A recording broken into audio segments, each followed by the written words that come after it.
वहीं इस बीच चुनावी चौसर बिछते ही उत्तर प्रदेश में आधी आबादी को साधने के लिए बड़ा सियासी दांव चल दिया गया है। चर्चा है कि बीजेपी सरकार महिलाओं के लिए 20 से 50,000 रुपए की महायोजना ला सकती है, तो दूसरी तरफ अखिलेश यादव ने 40,000 रुपए देने का दांव खेल दिया है। लेकिन सवाल यह है कि क्या वादों की इस होड़ को यूपी का खजाना संभाल पाएगा? 6 करोड़ महिला वोटर्स पर 1.5 लाख करोड़ का मैनेजमेंट आखिर कैसे होगा? तो देखिए कचहरी में यह एक्सक्लूसिव रिपोर्ट।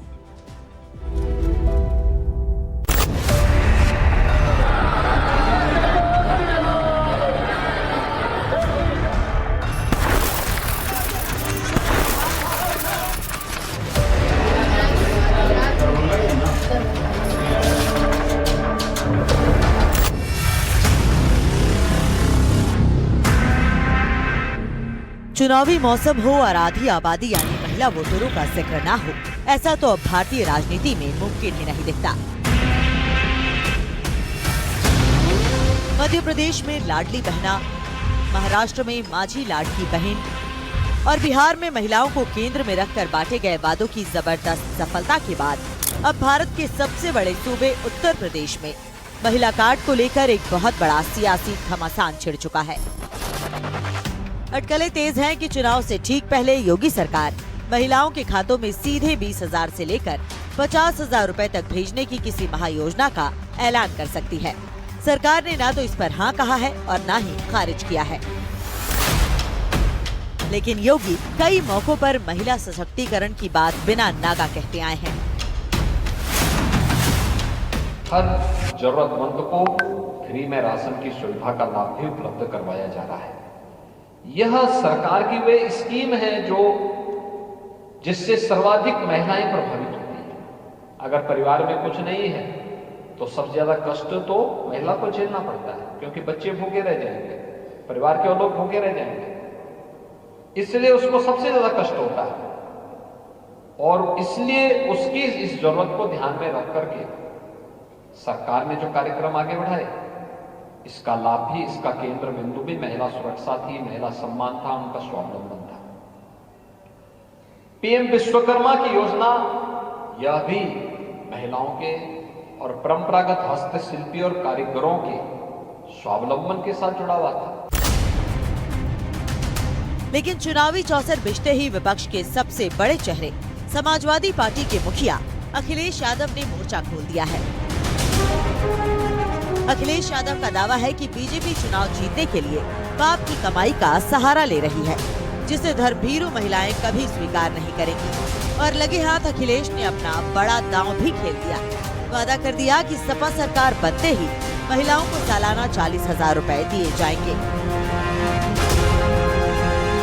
बीजेपी अब महिलाओं को पैसे देगी, किस्तों में देगी, चुनाव के समय देगी, वोट पड़ने से पहले देगी, और चुनाव आयोग किसकी तरह मुंह बया खड़ा रहेगा ये मुझे कहने की जरूरत नहीं है।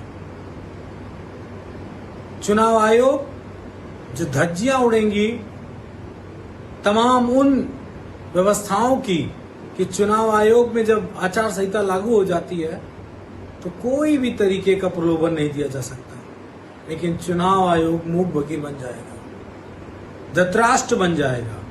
वैसे जो पैसा आप दोगे वो ज्यादातर पीडीए के लोगों को दोगे।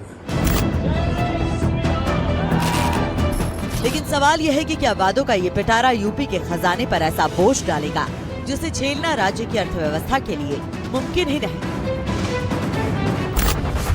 6 करोड़ महिला वोटरों को सहेजने के लिए 60,000 करोड़ से लेकर 1.5 लाख करोड़ रुपए कहां से आएंगे? क्या यूपी में भी बीजेपी को एमपी, महाराष्ट्र और बिहार वाले कैश ट्रांसफर फॉर्मूले का ही सहारा है?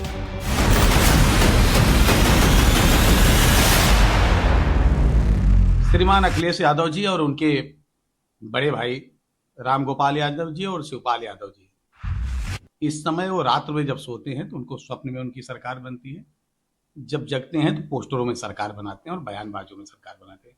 अभी तो कल वो जो है गृह मंत्री घोषित कर रहे थे। श्रीमान अखिलेश यादव जी को, रामगोपाल जी को, शिवपाल यादव जी को बैठ के पूरे अपने मंत्रिमंडल की घोषणा कर देनी चाहिए।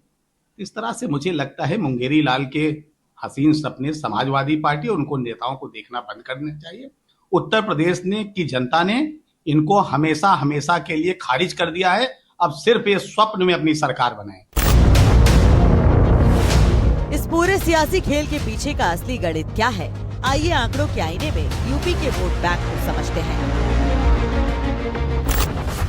यूपी में कुल मतदाताओं की संख्या 13 करोड़ 39 लाख से ज्यादा है। इनमें पुरुष मतदाता करीब 7 करोड़ 30 लाख और महिला मतदाता लगभग 6 करोड़ 9 लाख।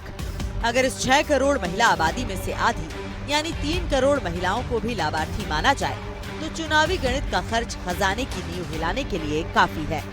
अगर 20,000 रुपए प्रति महिला दिए गए तो कुल खर्च 60,000 करोड़। अगर अखिलेश के वादे के मुताबिक 40,000 दिए गए तो कुल खर्च 1,20,000 करोड़ और अगर 50,000 की अधिकतम राशि दी गई तो कुल खर्च 1,50,000 करोड़।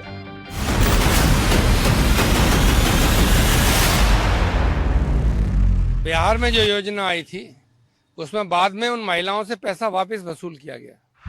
कई लोगों पे मुकदमे हुए, कई थाना कचहरी हुआ। तो सरकार की ऐसी क्या मजबूरी है कि वो चुनाव जीतने के बाद ही दूसरी किस्त देगी? स्वरोजगार देना है महिलाओं को तो पिछले 10 साल से सरकार है, पहले से ही दे देते, हर साल दे देते तो पिछले 10 साल में अब तक 5 लाख रुपया पर महिला को मिल गया होता। क्यों नहीं दिया 10 साल तक योगी जी ने? सवाल यह है कि क्या उत्तर प्रदेश की अर्थव्यवस्था इतने भारी भरकम बोझ को संभालने की स्थिति में है? वित्तीय वर्ष 2026-27 के आंकड़ों पर नजर डालें तो यूपी का कुल बजट 9,72,000 करोड़ रुपयों का है। इनमें मूल बजट 9,12,000 करोड़ और अनुपूरक बजट के 59,000 करोड़ शामिल हैं। अगर राज्य सरकार के बही खाते को देखें तो कुल आमदनी 8,48,233 crore, revenue surplus 64,458 crore, fiscal deficit 1,18,481 crore है।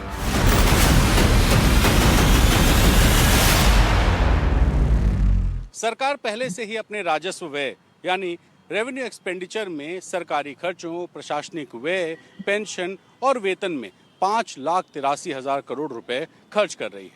वहीं कैपिटल एक्सपेंडिचर 1.78 लाख करोड़ और पुरानी देनदारियों का कर्ज चुकाने में 62,000 करोड़ जा रहा है। बात अगर करें चालू वित्तीय वर्ष में राज्य के महिला और बाल कल्याण विभाग के कुल बजट की तो इसकी मात्रा 15,662 करोड़ रुपए है। ऐसे में इस बजट में 60,000 करोड़ से लेकर 1.5 लाख करोड़ रुपए का इंतजाम करना किसी भी सरकार के लिए आसान काम नहीं है।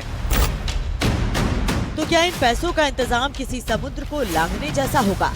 इतिहास गवाह है कि राज्य सरकारों ने बड़े फैसले लेने के लिए बजट की सीमाओं को लांघा है। साल 2017 में योगी सरकार ने अपनी पहली ही कैबिनेट बैठक में 36,000 करोड़ रुपए की कर्ज माफी का ऐतिहासिक फैसला लिया था। इसके अलावा 2017 से अब तक गन्ना किसानों को 2 लाख करोड़ से ज्यादा का रिकॉर्ड भुगतान किया जा चुका है। अगर सरकार को इस योजना को धरातल पर उतारना ही पड़े तो सरकार सभी 6 करोड़ महिलाओं के बजाय सिर्फ गरीबी रेखा से नीचे यानी कि बीपीएल में रहने वाली महिलाओं या स्वयं सहायता समूहों से जुड़ी महिलाओं को चुनकर संख्या आधी या 1/3 कर सकती है, या फिर राज्य सरकार अकेले ये बोझ उठाने के बजाय केंद्र सरकार के साथ संयुक्त योजनाओं का सहारा ले सकती है। लेकिन सवाल वही है, मध्य प्रदेश में लाडली बहना, महाराष्ट्र में लाडकी बहन और बिहार में महिलाओं के सीधे बैंक ट्रांसफर के जादुई चुनावी नतीजों को देखते हुए क्या बीजेपी यूपी में भी इसी कैश ट्रांसफर फॉर्मूले को अपनी आखिरी संजीवनी मान रही है? क्या मुफ्त राशन, पक्के मकान और पेंशन की योजनाओं के ऊपर से डायरेक्ट कैश का ये दांव यूपी के पूरे चुनावी समीकरण को पलट कर रख देगा? जवाब जल्द पता चलेगा।